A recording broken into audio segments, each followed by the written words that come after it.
Hello. I guess I'd rather drop my bolts than drop my nuts.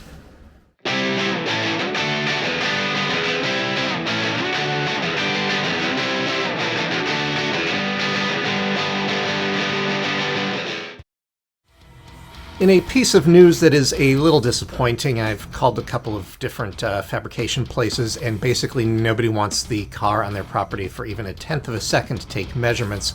So it looks like I'm going to have to create some kind of template that I can take to them and either have them bend and cut it, or worst case scenario, if I at least can get them to bend it, I can cut it myself. To this end, my original plan was to use 6086 aluminum in a 1/4 inch thickness, and that is not really bendable, it turns out. So now I have a chunk of 3003. Of course, step one in getting a template is cutting the cardboard so that it reflects the size of aluminum that I'm dealing with, which meant bringing the aluminum over from where it's been sitting for a couple of weeks, months, I don't know however long. The driveway, or the garage, of course, has a slight downward lip at the end, which, since it was kind of sitting on the other side of the bulb when I had to bring it around that, created a little bit of a situation, which I nevertheless managed to. I mean, it's aluminum; it's not going to be hurt. But by the same token, I didn't want to drop on my toes or the car. And then I discovered that the cheap hardwood dolly has cheap casters on it, so that didn't make it any easier. And I don't know if it actually had anything to do at all with the slope of the front of the garage and everything to do with this fact that this is a cheap-ass hardwood dolly. I don't honestly think there's a reason to buy a $300 dolly unless you need like a 10,000 pound one, but that's different.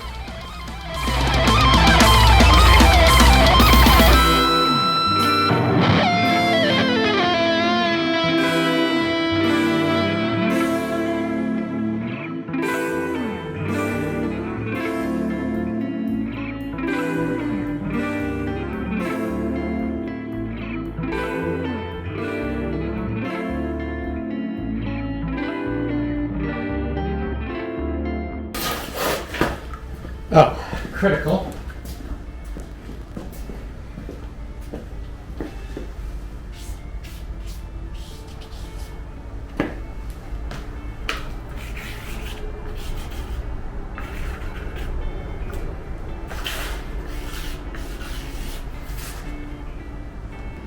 So this is going to take a little precision. I've determined that the holes in the tabs on my mounting bracket are currently drilled for 8mm bolts, which I'm going to trust Adam.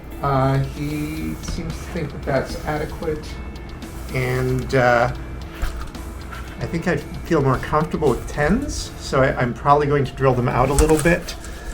This is a 66-inch piece of cardboard, and I want to center. I think I'm going to end up trimming the edges enough. I gave myself some excess at both ends of the aluminum. I think it'll be okay.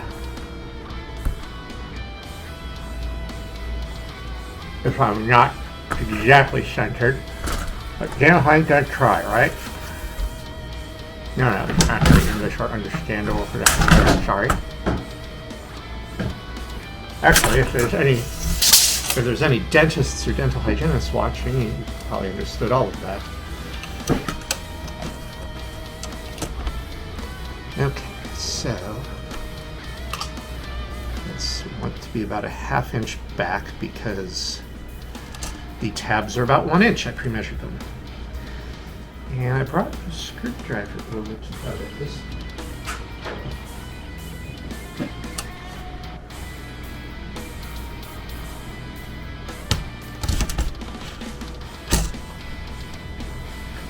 And that will get that. So actually I should have this on the ground so that I can get this flat and make an accurate bend Or perhaps I will discover that there is a table I'd forgotten about here in the garage, and that seems like a much easier way to bend this. Now, conveniently, it turns out that the width of my measuring tape is 1 inch. So if I can manage to not screw this up too badly.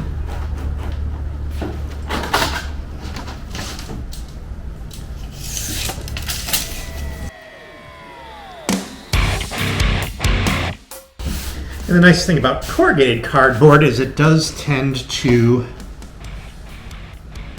bend very evenly along the corrugations. Okay, I like that. For the time being, found a couple of M8 bolts. And, these require quite a bit of trimming in back, which was not unexpected, I guess.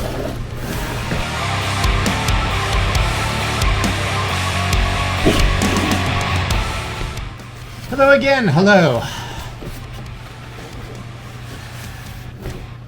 Sick of my Neil Diamond references? Did you even recognize that as a Neil Diamond reference? Okay, where's that screwdriver?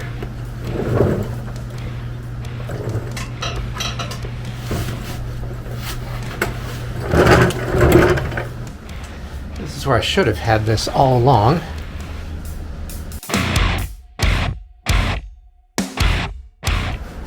Alright, so the front is tied in, and now we can start trimming and figuring out where the fuck this is going to go in back. In a piece of overkill, I measured that damn near long enough to make it back to the cover the entire subframe. Sweet baby Jesus, that's a little bit overkill. Alright, so so this needs to go low enough to get under the exhaust. So that's probably about where I want to bend it. I should have thought about this before I actually started getting things under here. So I started working on this tremendously complicated plan. I started getting out my roofing triangle and this little thing here that's used for matching cuts and angles, and my protractor.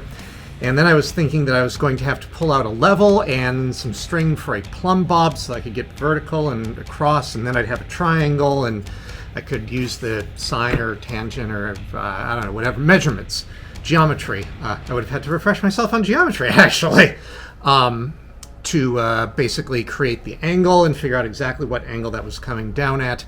And so I started searching for my string, which is not in its usual place, and I have no idea where I put that. I think I took it with me when I tried to do the rallycross thing. And while I was searching for it, I was up in the workshop, and my eyes lighted upon the drill press, which I'm like, well, that's useless. And then I saw the vise, and then I saw a scrap of metal next to it. And then it occurs to me that I don't have to calculate or measure angles. I can just simulate them. So I drilled a hole, bent the first angle, and now I can just say, this is what I want the plate to look like, only, the whole thing instead of a strip.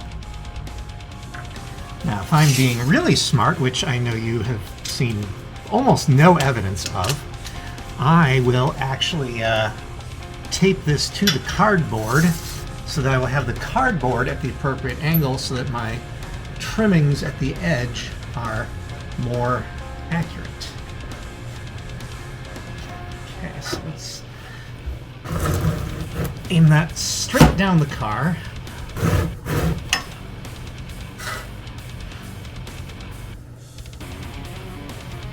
Okay, so my next bend is actually going to be, a little bit less of a bend.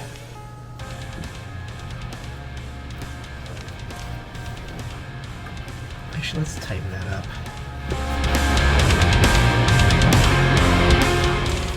Everything that I've suggested is that people who have skid plates have an inch or less of clearance below anything important, so.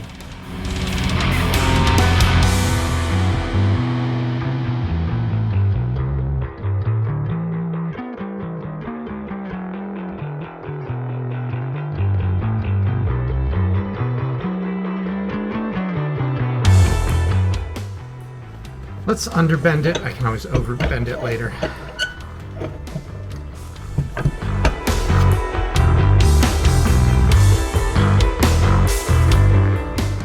Check the angle of the dangle.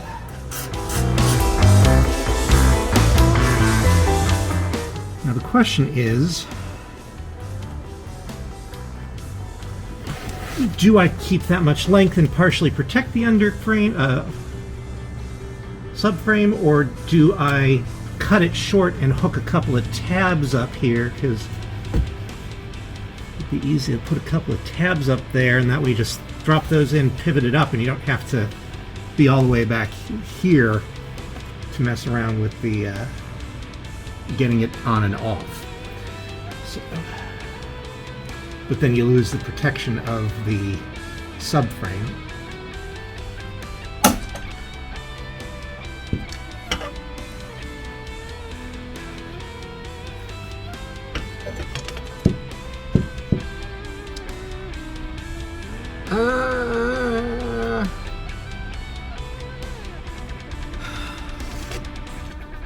Yeah, I really just need that much more.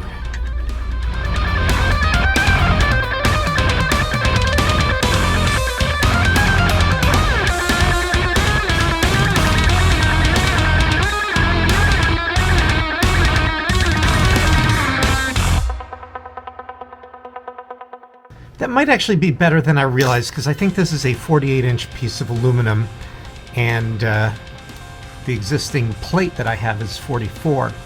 So I should really trim the last 4 inches off of this for a true comparison.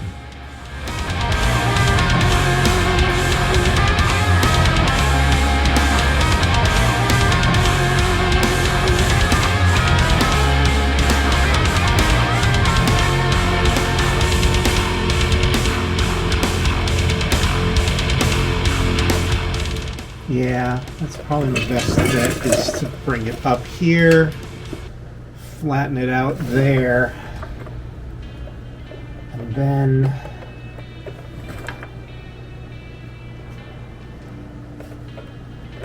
.44 would allow me, yeah, if I do it this way, so I have a bunch of, I think, HDPE. Yeah, it's definitely HDPE, but I have 4x8 sheets of HDPE that are going to protect everything back of here. If I bring it up here and leave it here, I can kind of tuck those underneath so that it's not, so that it's all tucked, which will be nice.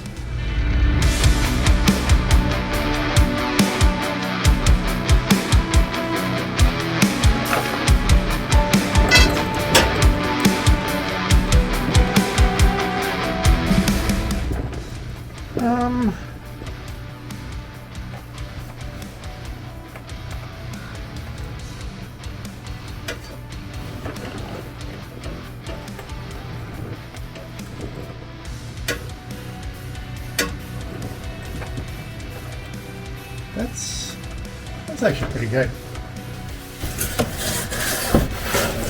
So as you can see, I have taped the aluminum to the cardboard, so that now I have a rough approximation of how this goes.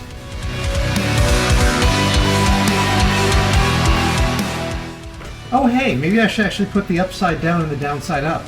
Dumb fuck. Boy, it fits so much better this way.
Well, now that I have the template, now I just need to find somebody who's willing to bend and or cut it. And hopefully it won't cost me $1 bazillion, but can't be possibly too much. There's like 4 bends there. The cutting is probably the more expensive part, and worst comes to worst is I just bust out the recip saw, which is, you know, as I discussed before, one of my favorite tools. In the meantime, remember to stay demented.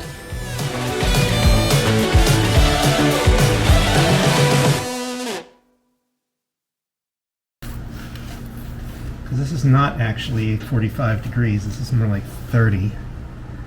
Oh shit, do I need to do math? I should probably do math.